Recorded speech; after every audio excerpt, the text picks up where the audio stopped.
Business confidence tanks. Let's have a look. Hello everyone, Florian.heise here and welcome to another episode of HeiseSays. Grab your stein of coffee. We're going to have a look at an article from Yahoo Finance, originally from Bloomberg, in which they're talking about the, NAB Business Confidence Index. Essentially, it's a survey they ask. They ask businesses, how confident you are on a range of different things, and then they turn that into a number. And if the number's, higher, it's better, and if it's lower, it's worse. And of course, guys, it's tanked. This number has tanked, and I will bring it up here. You can see on the right-hand side of this chart that going straight down. So yes, that means there are more doomers than hopeful people out there in the business sector right now, and I can't imagine anyone is at all surprised. We can see business confidence, it's down 8 points. Business conditions are up, trading up, but we can see in general everything now is up. So what it is, it's the change from 1 month to the other, to June to July. So business confidence has gone down from 11 to -8. Business conditions have gone from 25 to 11. So it's still not as bad as it could be. Still not negative, okay? Trading has gone from 32 to 12. Profitability has gone from 25 to 6. Employment has gone from 18 to 10. Forward orders have gone from 15 to -6. Stock has gone from 10 to 4, and exports have gone from -1 to -2. So everything is negative, worse, or even slightly in the positive values, but overall, it's not looking good, guys. So let's have a look to see how Bloomberg are talking about this. Australian business gloom deepens as Delta upends the economy. Well, we're starting to get our turn at what the rest of the world has experienced, I think.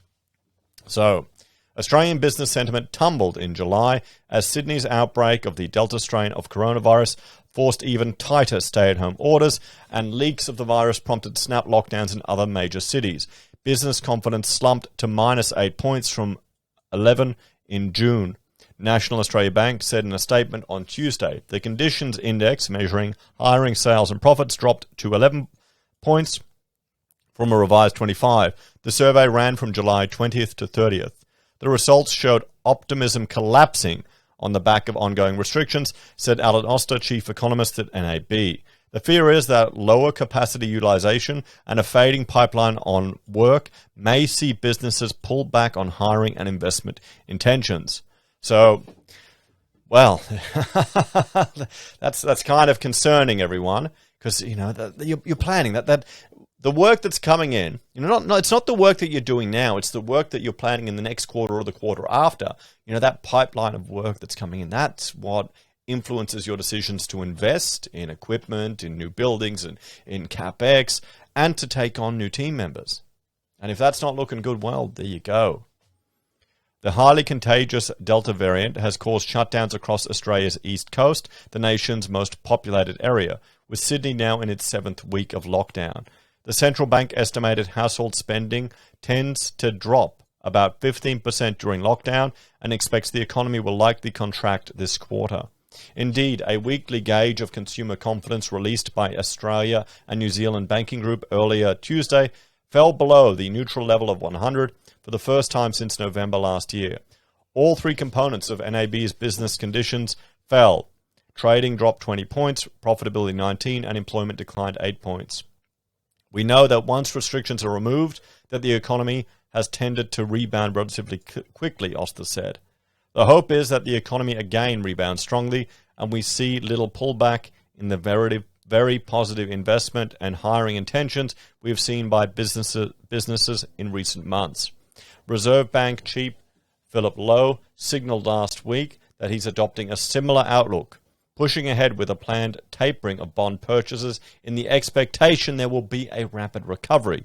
In addition, the governor maintains that fiscal policy is the best tool for aiding households during such episodes, and federal and state governments have boosted assistance. Australian authorities are trying to ramp up vaccination to counter the outbreak after a sluggish rollout left the population vulnerable to Delta. So there you go, everyone. There we have it. And I'll bring this one up again, showing you just the fall in business confidence.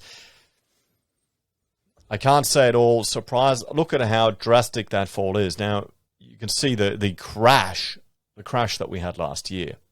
And we've had other lockdowns. We've had other impacts to the economy. But this Sydney one is big. It's expanding to other parts of New South Wales. And it's being represented here in this chart. Business confidence has tanked. Well, what's the solution to this, everyone? What is the solution to business confidence? Let's have a talk about that. Well, it's a tough one. It's a tough one. You need to be able to allow business to be business. You need to allow the economy to open. You need to allow people to do trade. But they're so concerned with the spread of this illness and the impact it can have on people and on the capacity of our healthcare system that they're not allowing that to happen. Now, I can't see Sydney's lockdown ending, or New South Wales lockdown, frankly, ending by the 28th of August. If anything, it's going to extend, it's going to get worse, it's going to have a greater impact. They have a clear, well, they're pinning all their hopes on vaccination as a way to end these lockdowns, or at least reduce them to short, sharp lockdowns. But even if we have short, sharp lockdowns, we're going to have business damage, and we're going to have people just giving up. People just going, nope, I'm not doing this business. I'm not going to put all my energy and effort into it because it could all be destroyed in an instant because of a government decision. We need to have some strategic long-term planning over the next few years of how we can ensure we have enough capacity to deal with this illness as it continues. Because I don't think it's going anywhere. And this elimination strategy, well, the price that we're paying is a burden of mental health. It's businesses destroyed. It's people's hopes destroyed. It's young people who are at very little risk of mitigating or of succumbing to this, having their livelihood and their opportunities destroyed. Where's the discussion about I was just reading about super being stolen. Where's the discussion of the long-term economic burden that this is putting on future generations? We've got huge amounts of debt, nearly $1.3 trillion state and federal that's projected for 2024. The generation that's going to be working to pay that off, that's going to be indentured to the state to pay off this mountain of debt, the young ones are the ones that are going to suffer the most from all of this. My solution would be to focus on opening the economy as much as you can, mitigate the people who are the greatest risk, protect them, isolate and control access to facilities that they utilize, probably aged care and hospitals, provide greater access to the vaccination for as many people as wanted. I'm scared that Australia is going to just go down the path of passports and restricting people's freedom. That's not the way to encourage people to take this, but also increasing our ICU capacity to handle the burden that it's going to face even when we have 80% vaccination. That's what we're going to have to do. Where's the new hospitals getting built and the expansion of existing facilities? That's not a fast thing you can do. You can't just throw one up like they did in China, guys. That wasn't a very long-term solution. That was an emergency field hospital. We'll have to see. What do you think, guys? Do you think business confidence will snap back? Do you think it will return? Or will these lockdowns be extended and exacerbated? Let me know your thoughts and opinions on this one in the comments down below. Thank you all for watching. Like, share, subscribe to the channel. If you're a fan and enjoy the content I create here, there are a few ways you can support us. You can join us on YouTube or Patreon. Sign up for SelfWealth or Stake. Use our affiliate links at Amazon, eBay, Independent Reserve, or AussieBroadband. Buy a merch from HeiseSays. Use Gold Pass from the Perth Mint or support us via PayPal. Take care, and I'll see you next time. Bye for now.